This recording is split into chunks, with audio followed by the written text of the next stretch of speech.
I heard the "this is our Masorah" fallacy quite a few times from family and rabbanim. Everybody like you can't do that. It's not our Masorah. I had a civil disagreement with someone about the Nazir, for example. I met a Nazir. I just was excited because the rabbi was giving shir about Nazir, and I told him, "Oh, uh, I met an actual real life Nazir." And of course, he said something that I hadn't been thinking about. When I met the Nazir, I was just asking questions. Oh yeah, how do you get along with Havdalah? How do you do this? How do you do that? What's it like when I just want to know from his experience because I know technically speaking it could be a Nazir. The rabbi's reaction to me was kavana. Did he have the right kavana for it? And you can't just be a Nazir. We don't do that nowadays. Do it right. Is it just a shtick? It's like, oh, I'll be a Nazir. Some people are too excited about doing anything without asking, thinking it through, or even have the right kavanas. And by the way, so I told the rabbi, I said, well, I don't know, maybe I'll be a barbanel, and there's a little shtick. Why does someone want to become a Nazir? Maybe he had good kavanas, and it helps a person become more kadosh. I had my whole, I think I told you about the equality of everybody in Judaism. You could have a Gentile slave woman convert to Judaism, and then she becomes a Nazirah. She then has the kedusha of a Kohen Gadol, basically. She's gone from the least holy person, and the lowest in the socioeconomic rung, to the holiest Jew. Why? By becoming Jewish and then becoming a Nazir. Nazir is the holiest. And if you have people who want to be like Korach, I want to be the Kohen, what do? We should tell them, be a Nazir. You basically get the commandments of being a Kohen in 4 different ways. That's the solution. And like the Rambam says, technically speaking, you want to become a Levi, live a certain lifestyle. Adopt. Rambam says how to become a Levi, basically. Huh. It's not exactly what your Ted Ne'eman says it is, but you understand the Rambam says how to be a Levi, right? Wait, I'm not familiar with this at It's all. the end of Shemitah and Yovel. The Rambam describes what it's like to be a Levi, how you become a Levi in your own life, if you want to be like a Levi. Mm-hmm. Yeah, so it's basically, some people say he's described a Haredi lifestyle, but that's not exactly what the Rambam says. But this, yes. Yeah. Okay. Yes. So the Rambam says, how do you, if you're jealous, I want to be holy like a Jew. How do you become holy like a Jew if you're not? Convert to Judaism. Now you're just a Jew. Now you're exactly a Jew. If you say, I want to be like a Levi, it's not fair. Levium get special privilege. So there's a way to live your life like a Levi. Then you will be just like a Levi, an ideal Levi. Kyle? Okay, so let's open Shemitah and Yovel. You guys want to see this? So it's in Zerayim. I don't have my Zerayim. I keep saying I'm going to bring it here. Who can bring me a Zerayim? Here, it's right here. Chelik base. Yeah, right here. I'll read you guys. This is a classic one because the Hamodia people used to like to say this, but it doesn't mean that you should accept government handouts. Doesn't mean you could demand that other people support you. Lo shevet levi bilvad ela kol ish wa ish mikol ba'ei haolam. See that? Doesn't just say Jew. Any man, any mortal. Ba'ei olam. Asher nadavar rucho otho ve'evino mada'o lihibadeo la'amod l'fnei Hashem l'sharto u'avdo. His spirit volunteers him. Okay, brings him from his understanding, his madah. In this case, means everything that's up here, to separate himself, to stand before God and to serve Him all the time. Well, sharet and lavod, 2 different things, but whatever, they both mean to serve God in different ways. L'de'at Hashem, to know God.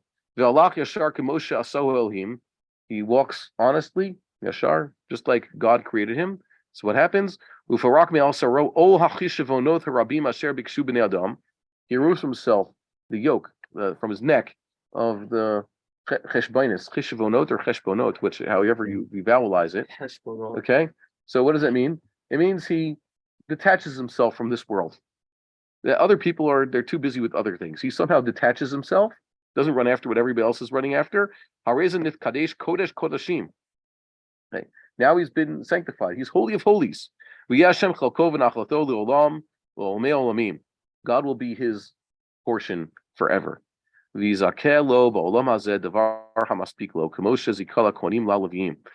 get exactly what we need, just like the Kohanim Levim, because here Rambam had just said Levi, the Shevet Levi doesn't have a regular portion in this world because they are different.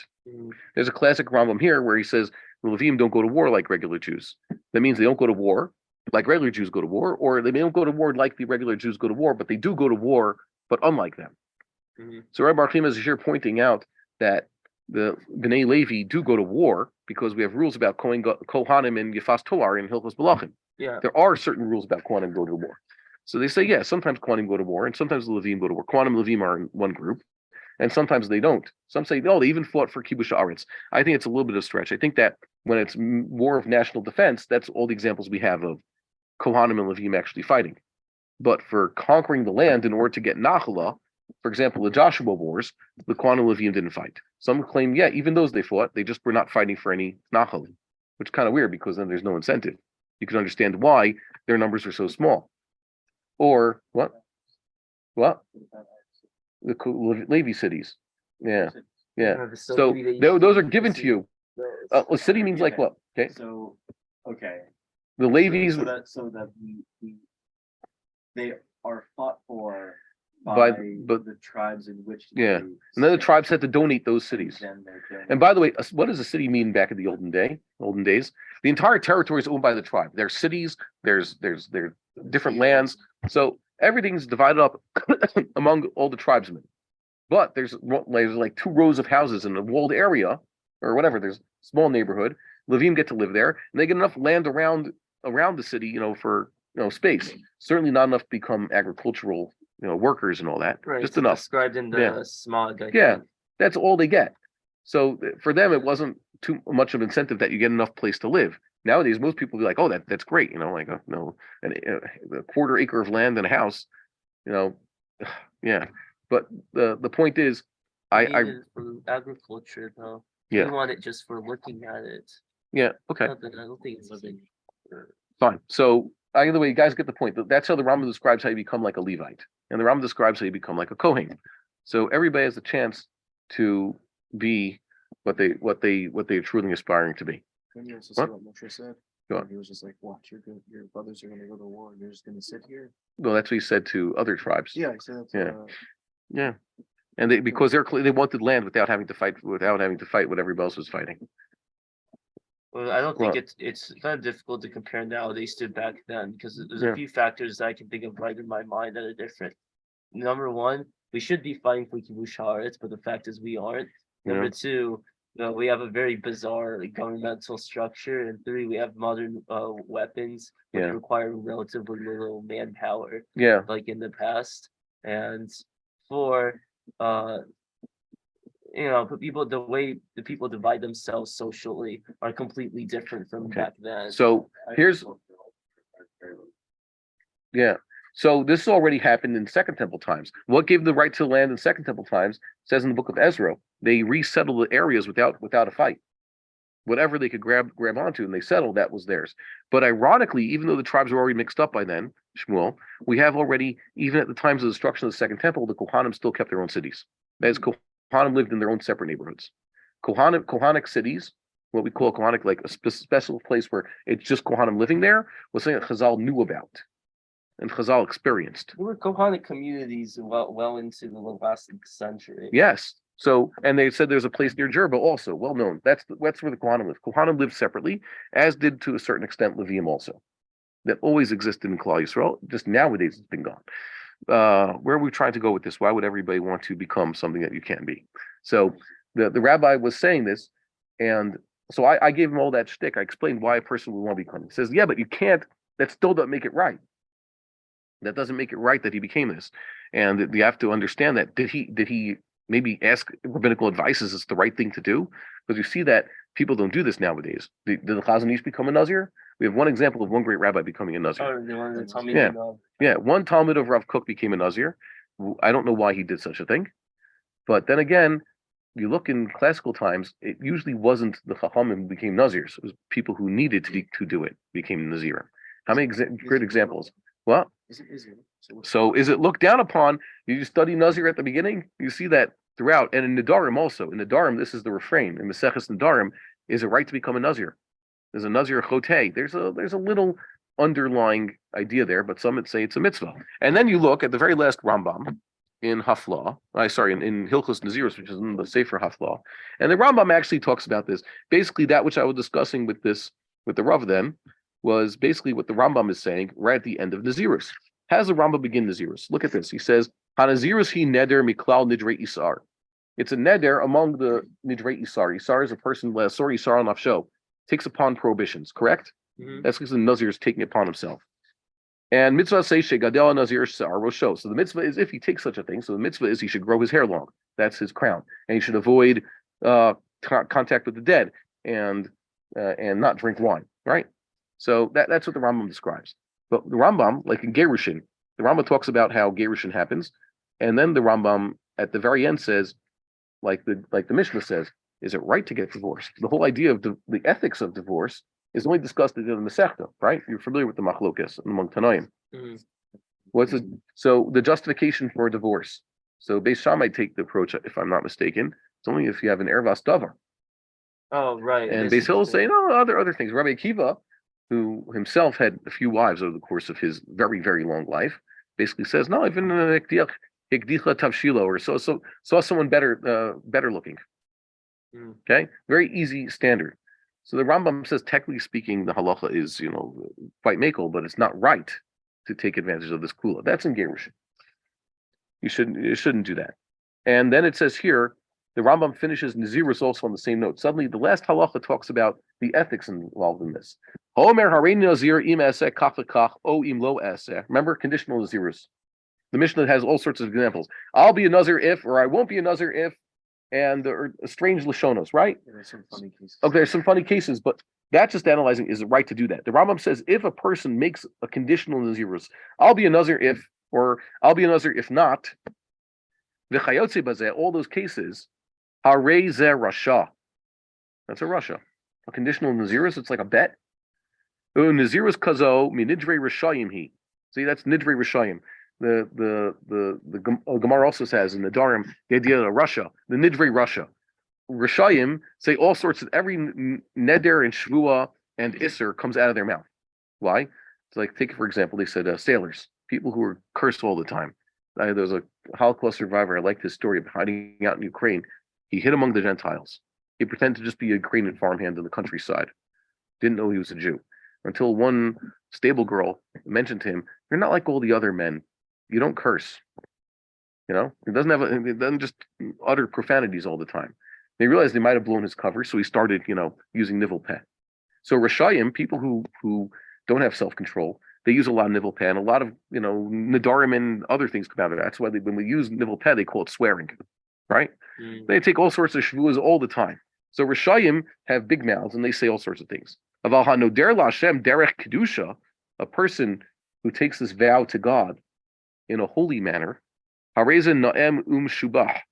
So that's na'eh and shubach. That's proper, praiseworthy. Harei ne'amar bo nezer Elohav al rosho kadosh hu la'Hashem.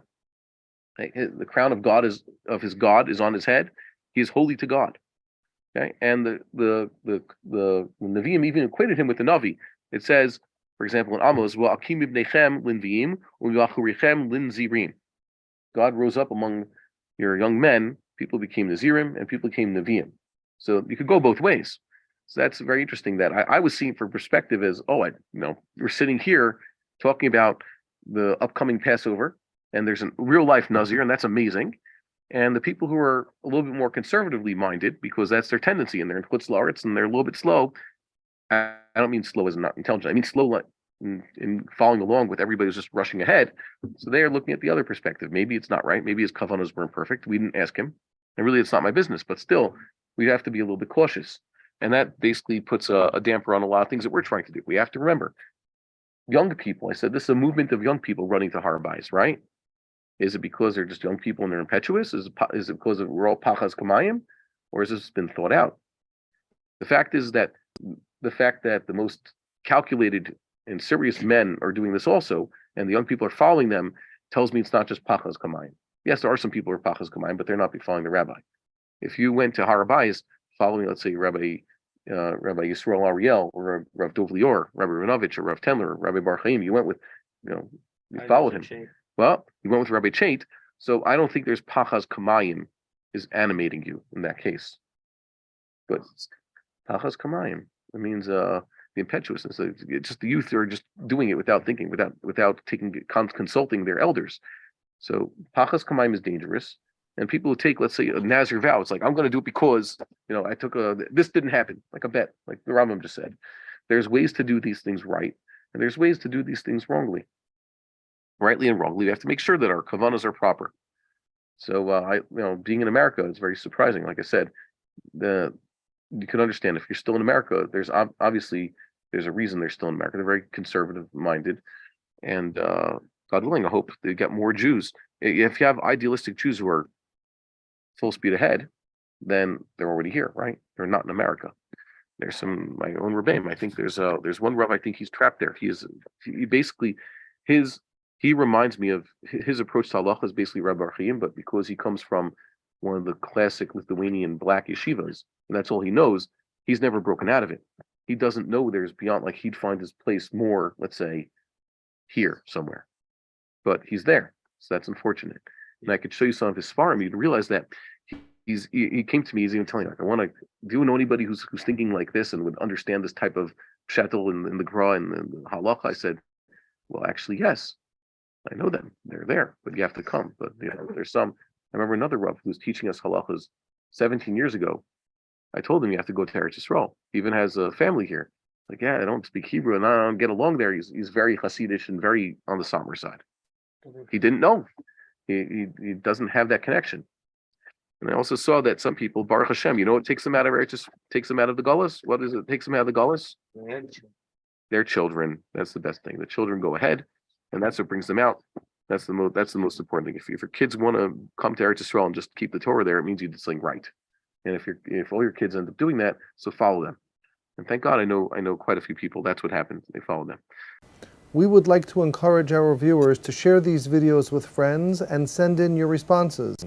If you would like to obtain Birkon Nusach Eretz Yisrael or invite the rabbi for a speaking engagement, please email us at office@machonshilo.org.